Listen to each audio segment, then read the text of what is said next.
Nous allons raconter l'histoire d'une jeune femme insouciante qui croyait au grand amour. Elle l'avait connu dans ses livres dont elle s'abreuvait depuis toujours et avait voulu le vivre par elle-même avec Julian. Alors ils se marièrent et fondèrent une famille. Malheureusement, Martha comprit vite que ces milliers de pages lui avaient menti quand elle découvrit la triste réalité de cette vie-là. Julian, lui, en était satisfait. Il était même fier de voir sa belle épouse lui ouvrir la porte quand l'élan du romantisme lui prenait et qu'il rentrait au foyer, une livre rose à la main. Chaque fois qu'elle se fanait, il en rapportait une autre, puis une autre. La fleur écarlate restait alors là au milieu du salon, dans son vase attitré, en attendant d'être démunie de ses pétales que le temps lui prendrait certainement. Martha, elle aussi, attendait. Julian était absent la journée, alors elle restait seule. Elle décida alors de commencer à faire d'autres choses. Avec ses sœurs, Emilia et Carla, elle sortit un soir, la musique faisant plus battre son cœur que Julian ne l'avait jamais fait. Malgré cette liberté qu'elle y trouva, ces endroits n'étaient pas sa place.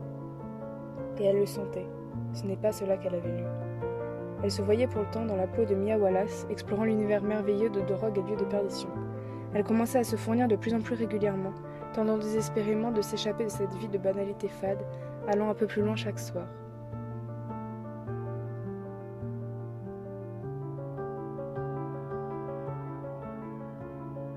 Puis vint cette nuit, où après une soirée géniale à s'amuser, sur la route de son retour, elle entendit un bruit étrange.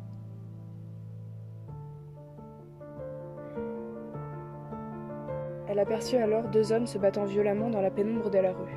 Au lieu de s'enfuir, elle resta, dissimulée derrière un muret, admirant la scène d'une manière presque dérangeante. L'un des deux hommes battit le second à mort. Martha s'enfuit alors rejoindre ses sœurs.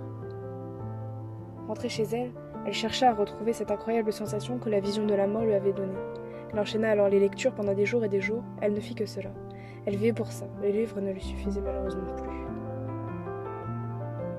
Alors elle décida de reproduire à son tour ces scènes macabres.